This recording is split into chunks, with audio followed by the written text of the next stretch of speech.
Alors aujourd'hui, je voulais te commenter une séance de sac de sable que j'avais fait dernièrement et te montrer un peu quels sont les exercices qu'on peut pratiquer avec ce genre de matériel. J'aime bien le travail avec sac de sable parce que à la fois c'est amusant, c'est ludique et surtout ça travaille plusieurs caractéristiques. Déjà, je trouve que le travail avec sac de sable, ça va être beaucoup plus cardio qu'un travail avec charge externe par exemple. Et c'est aussi un très bon moyen de rajouter de la charge externe quand t'as pas beaucoup de matos et pas beaucoup de place chez toi. Donc en plus de travailler avec du poids du corps, le fait de rajouter un travail avec du sac de sable lourd te permet d'être plus complémentaire, je trouve. Donc c'est un matériel que tout le monde peut fabriquer soi-même, qui est très peu onéreux et qui est vraiment pratique. Qui est très polyvalent, tu peux faire énormément d'exercices, tu peux travailler tout ton corps avec un sac de sable. Et peu de gens utilisent ce matériel malheureusement. Alors, la séance, comment je l'ai découpée? En général, je travaille toujours en full body. Là, ça a été une séance 100% sac de sable. Tu peux combiner calisthénie et sac de sable aussi, ça peut être une bonne astuce. Mais là, ça a été 100% sac de sable. Donc, premier exercice, ça a été de faire des épaulés au sac de sable. Donc en gros, tu as ton sac de sable qui est posé au sol et tu vas chercher à l'amener en abaissant ton centre de gravité, en faisant attention à ton placement, à ton dos, à l'amener sur ton épaule. Et en tout, j'ai cherché à faire 5 répétitions par côté. Donc j'ai essayé de prendre mon temps. L'idée, c'est de pas d'aller vite.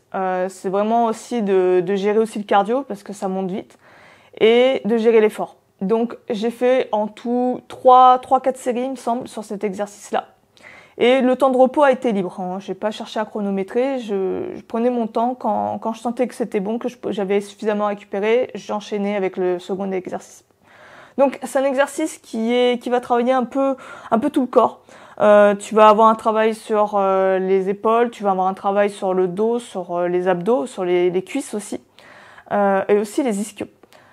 Donc c'est vraiment un exercice, c'est pas un des plus durs au sac de sable, mais c'est un exercice qui je trouve est sympa à faire, il est marrant. Après ça, j'ai enchaîné avec des squats, mais j'ai d'abord échauffé avec ce qu'on appelle du bear hug squat, donc avec le sac de sable tenu devant soi. Donc je me suis chauffée avec des séries de 10 et j'ai enchaîné avec du squat en ayant le poids sur le côté, en ayant le poids épaulé. J'ai fait 3 séries de 5 répétitions par côté.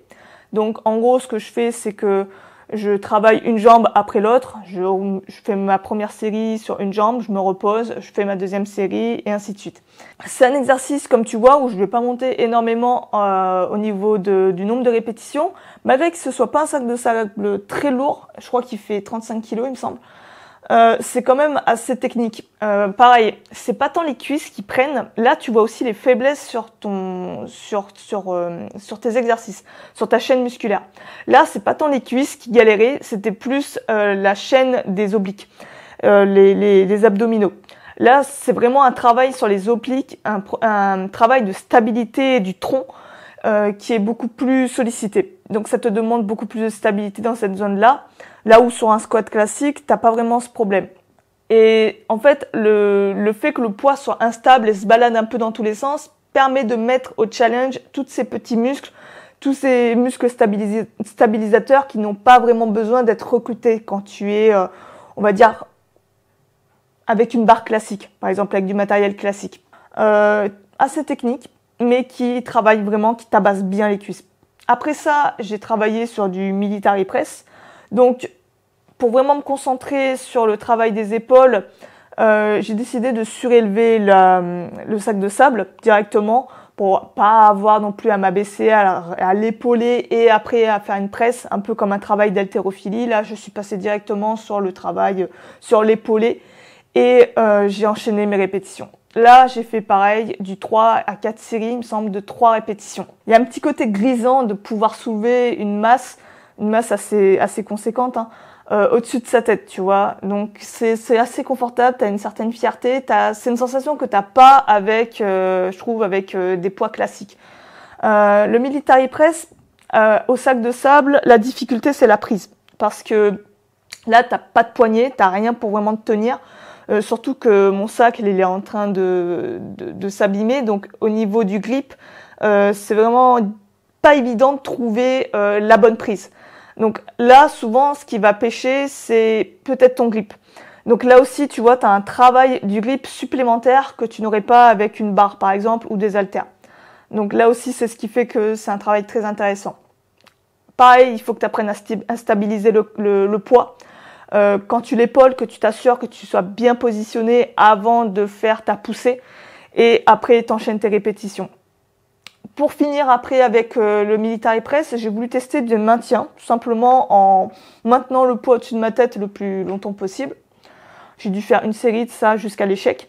Et ça aussi, c'est marrant, c'est ludique. Ensuite, j'ai fini avec la marche du fermier. Donc pour la marche du fermier, j'ai voulu me mettre un chrono sur 10 minutes. 10 minutes où je marche sans m'arrêter en utilisant différentes prises du sac de sable au fur et à mesure que la fatigue s'installait. Donc au début, j'ai commencé par un épaulé, une prise en épaulé, donc en ayant un sac sur le côté. Là, tu vas voir que au fur et à mesure, tu vas congestionner, tu vas passer sur une autre prise. Après, j'ai choisi par exemple le bear hug, donc le fait de maintenir l'enlacer devant soi. J'ai également essayé aussi une prise où je le portais à bout de bras. Là, ça va taper plus les biceps, tu vois. Et différentes prises vont taper différents muscles. C'est ça que c'est intéressant de varier les prises sur les marches du fermier. C'est que ça va travailler, ça va cibler différents muscles. Par exemple, pour l'épaulé, là, tu vas sentir davantage tes épaules, tu vas aussi sentir davantage tes obliques. Ensuite, pour le bear hug, là, tu vas davantage sentir tes lombaires. Il faut faire attention à pas trop cambrer. Tes lombaires, tes abdominaux, tes bras aussi. Et pareil, quand tu portes à bout de bras, là, c'est ciblé biceps. Pour tout te dire, je tiens pas longtemps dans cette position. Je suis obligée de vite passer à une autre position et à chaque fois à changer comme ça pour permettre à mes muscles de se reposer.